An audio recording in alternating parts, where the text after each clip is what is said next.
ओम शांति। विद्या के बिना मानव जीवन निस्सार है। मानव के संपूर्ण विकास में विद्या की अति महत्वपूर्ण भूमिका है। विद्या मानव की बौद्धिक शक्ति को अनुशासित करती है तथा उसे चरित्रवान और जगत उपयोगी बनाती है। विद्या के बल से वह स्वार्थों से ऊपर उठकर प्रकृति और मानव जाति से प्रेम करना सीखता है। भौतिक विद्या विद्यालयों तथा महाविद्यालयों में मिल जाती है, परंतु तत्व ज्ञान व सत्य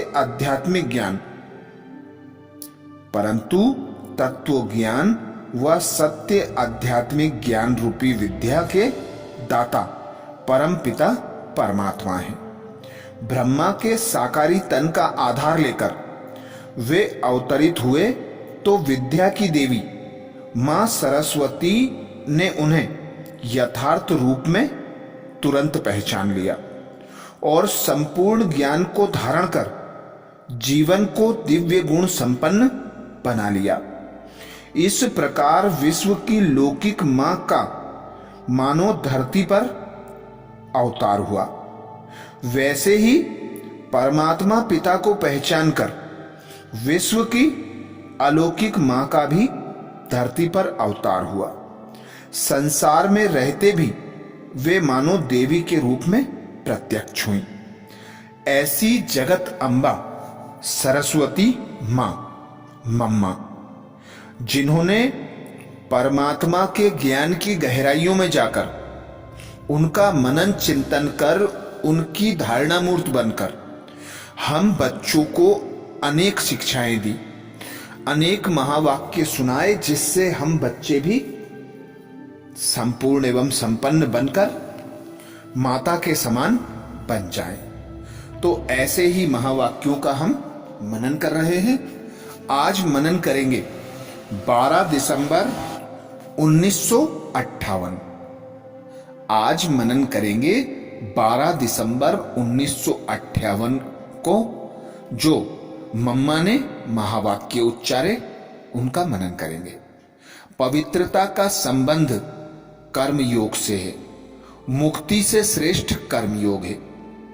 मातेश्वरी जी ने अटेंशन खिंचवाया, पवित्रता का संबंध कर्म योग से है, मुक्ति से श्रेष्ठ कर्म योग है।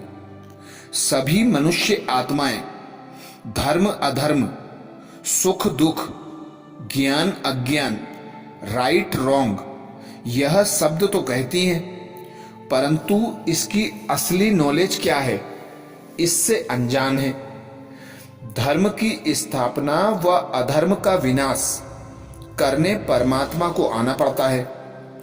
यह विनाश स्थापना का कर्तव्य एक परमात्मा ही कर सकता है, जबकि यह काम परमात्मा ही करते हैं तो जरूर धर्म अधर्म ज्ञान अज्ञान को जानने वाला भी वह होगा।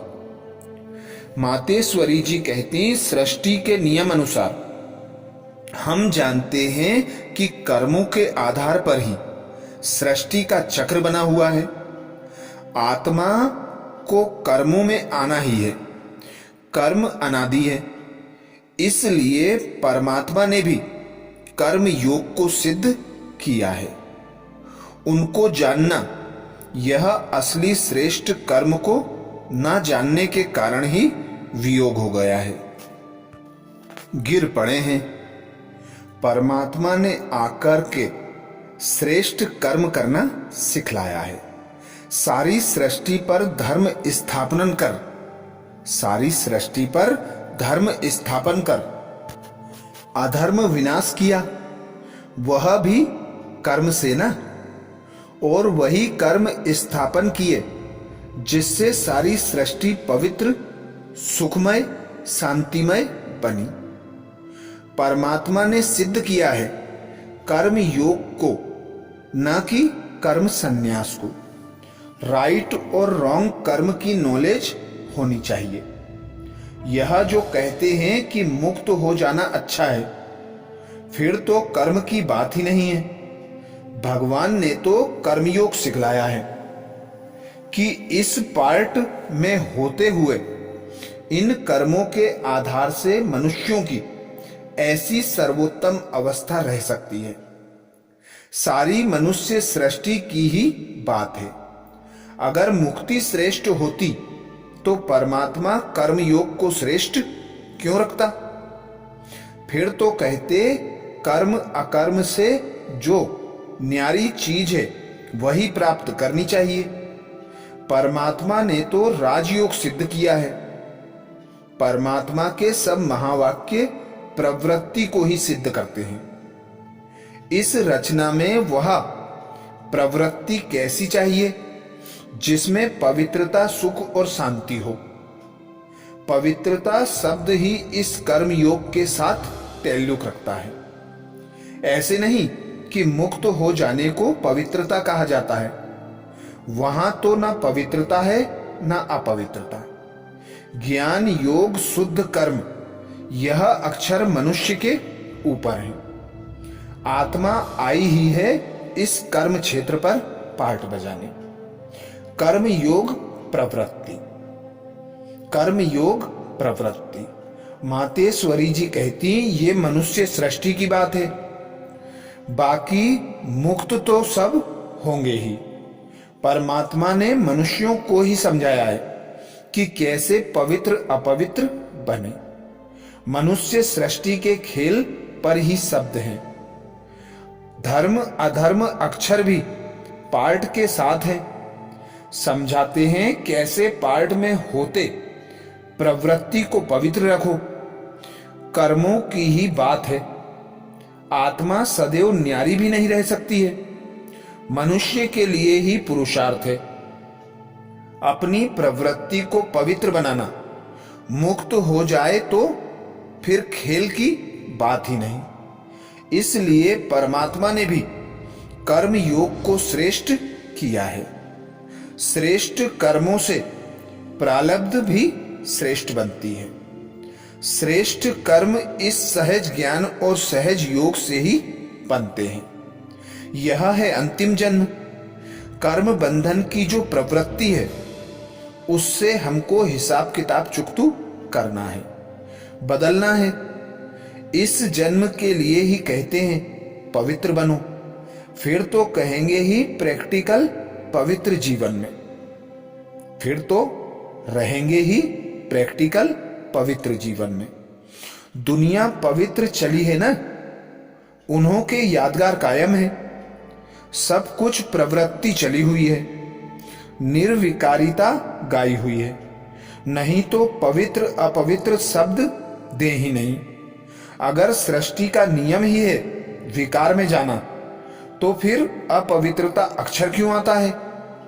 यह समझने की बात है। अब हम वह पुरुषार्थ करते हैं जिससे पवित्र प्रवृत्ति बने। अब कर्मातीत अवस्था धारण करनी है। वह दुनिया ही इस दुनिया से न्यारी है। वह न्यारी दुनिया परमात्मा द्वारा ही रची जाती है। मनुष्य समझते हैं जैसे इस मनुष्य सृष्टि की वृद्धि होती आई है ऐसे ही होती रहेगी। परमात्मा कहते हैं मैं जो पवित्र सृष्टि रचता हूं उसमें प्रारब्ध भी मैं अभी देता हूं। निर्विकारी पने से ही सृष्टि की वृद्धि होती है। वहां विकार की बात ही नहीं रहती। पवित्रता के आधार से सृष्टि की वृद्धि चली है। परमात्मा अनादि प्रवृत्ति अनादि कर्म को सिद्ध करते हैं। यह है ही कर्म क्षेत्र। अच्छे और बुरे कर्म को जानना, पुराने कर्म बंधन से छूटना, इसलिए हम पुरुषार्थ कर रहे हैं। फिर तो है ही प्रारब्ध। फिर यह प्रश्न नहीं उठेगा कि सृष्टि की वृद्धि कैसे होगी, सृष्टि पवित्र कैसे रहेगी। वह तो रचयिता ही जानते हैं ना। परमात्मा ने कहा है यह विकर्म है। विकर्म से सृष्टि की जो वृद्धि होती है उसका नतीजा तो देख रहे हैं। परमात्मा की तरकीब जरूर न्यारी होगी ना। दुनिया वालों की बुद्धि में यह संकल्प भी नहीं आ सकता कि ऐसी भी दुनिया बन सकती है।